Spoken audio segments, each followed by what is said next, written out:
12 3 балабыз бар. Алейкум ассалам. Күйөөм 3-4 жылда bir айга келет Россиядан. Кышында дагы кеткен. Мен жаңжал чыгардым. Кетпейсин, балдарды карашып бирге чоңойтобуз деп. Айтпай кетип калды. Өчөшүп такыр кабары жок. Ошентсе да баары күйөөм тарап. Кызмат кылып отурбай апамын үйүнө келе бердим. Өмүрүм ушинтип өтөбү деп ыйласам, эрсиреген жаман катын экенсин деп урушушту. Жоомду сурап, ажырашсам күнөөкөр болбоймунбу? Туугандар, акыркы күндө Алладан коркуу, ахиреттин пикири, имандын алсыраганынын себебинен көп зулумдук болуп атат. Жүрөктөрү тынчыбайт.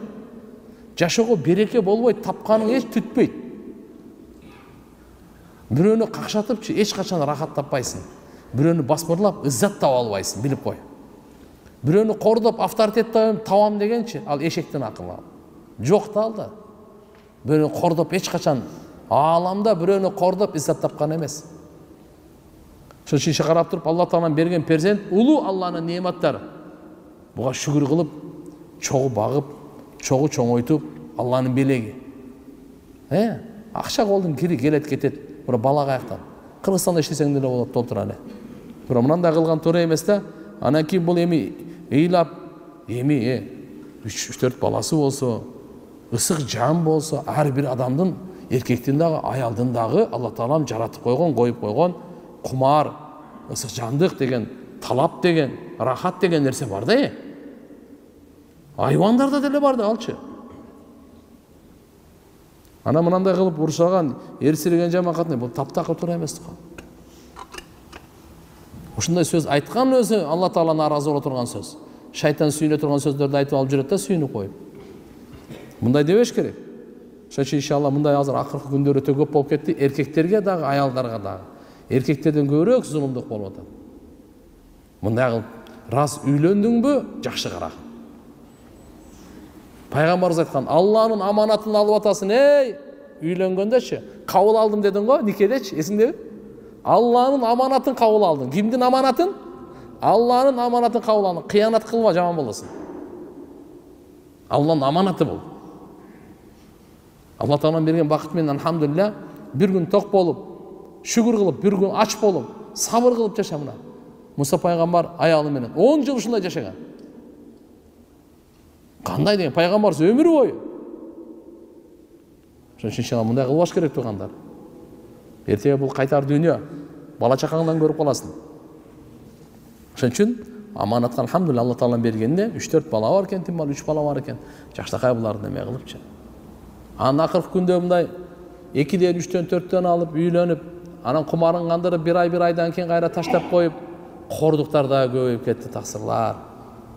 Алла үчүн кайрылып атабыз, таксыр. Мындай зулумдук кылбаңыз. Кичине напсыңыздын кулу болуп, напсыңыздын кумарын кандырыш үчүнчү бирөөнүн кызынчы андай тебелебеңиз. Мейли алсаңыз алыңыз, жакшы карап, жакшы багып, Алладан коркуп, адилеттүү карай алсаңыз, башкара алсаңыз, үй бүлө курган, бирөөнүн кажетін бүтүргөн, бирөөнүн рахатын бүтүргөн, ушундай алсаңыз мейли. Атаксырын токтомдон оюн үчүн напсы калып отургандар, өзгөчө мына динге келип аткандардан дагы. Анан кайра талак берип ажырап, тамаша кылбаңыз таксыр. Ушундай бир ооруга чалдыгып калышыңыз мүмкүн да, ачык айтып коеюн да. Капа болбосоңузчу, Ал кийин кайтарыш кыйын болуп калат анда. Кудайым сактасын иншалла. Себептен зулумдук, ар бир зулумдуктун анын обратный силасы бар да, тие турганчы. Тийбей койбойт. Азыркы убакта Москвадамын. Жолдошум жанына келгем, 2 балам менен. Бирок колумда кичинекей балам болгон үчүн иштей албай үйдө отурам. Бирок күйөөм дайыма мага итке окшоп чочкодой болуп, жеп ичип эле жатасың дей берет. Акыркы күндөрү жүрөгүм катуу ооруп жатат. Сөздөрүнөн Кыргызстанга кет деп айтат. Балдарга менин эле эмес, ата мээрими жана тарбиясы керек го. 2 жыл мурда бир кызыбыз каза болгон. Андан кийин дагы кыз төрөдүм. Ошол кызды экөөбүз чогуу чоңойтойлу деген ой менен келгем. Бирок күйөөм бизди баккандан чарчаптыр. Аллаху акбар. Туғандар, Алланын аманатын алғанда, ошол жерде алардын кийим кечеси да, тамак ашы сиздин мойнуңузда. Wa 'alal mawludi lahu rizquhunna wa kiswatuhunna bil ma'ruf. Allah Kur'anda айтып койгон, ey атанын мойнунда, сен балаң барбы? Mawludun lahu деген ошол. Кимдин баласы болсо, оптор. Rizquhunna, yani hunna ким алардын рызкысы. Wal walidat yurdi'na awladahunna hawlayni kamilayni деген жерден энелерге кайтат. Аялдарын, бала чакаларынын рызкысы сенин мойнуңда, буну таап беришиң керек ал. Жеп жата бериш анын мойну. Алып келип жедире бериш сенин мойнуң. Жакшы түшүнүп ал. Кийим кийгиз кисватухуна деген кийимди айтат. Бул дагы сенин мойнуңда. Эгерде бербесең, эртеге кыямат күнү жооп бересиң. Ошон үчүн эгерде сен бере алсаң, байлыгына жараша алып берет. Кембагал кембагалына жараша. Мындай деп мен айтпай эле турам. Өзү кембагалдагы аялына, о, байлардын аялдар кийгизгенде кийгизбей эле коюңуз.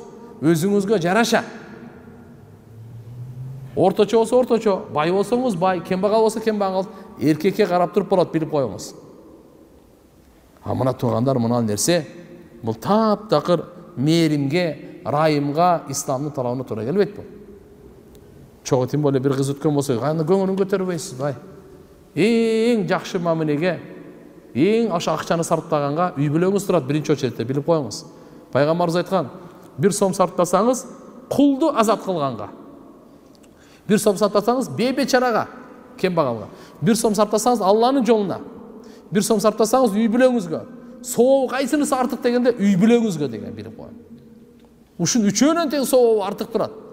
Кембагалга, бейбечараларга, жетимдерге сарптагандан дагы, Алланын жолуна сарптагандан дагы, кулду азат кылганга сарптагандан дагы, үй бүлөгө сарптаган, албетте исрап кылбаңыз. Бирок ошолорго сиз нан алып берип атканыңыз, бул садаканын сообу. Улуу садаканын сообу. Кийим алып берип атканыңыз, кийим кече, жагынан школьный принадлежность деп коебуз го эле. Жаза турган мектептер, мисалы, ручка, кагаз, майда, чүйдө дегендердин бардыгы сизге сообу. Ар бир нерсеге сообу аласыз. Просто сизден ниет эле керек. Ниет эле керек. Туугандар, Алланы разы кылайлы, үй бүлөнү разы кылайлы. Алланы разы кылыш өтө оңой. Алла тез эле разы болот. Ниетти өзгөрт, сразу разы болот. Ниетти өзгөртсө эле болду, ошондон кийин разы болот.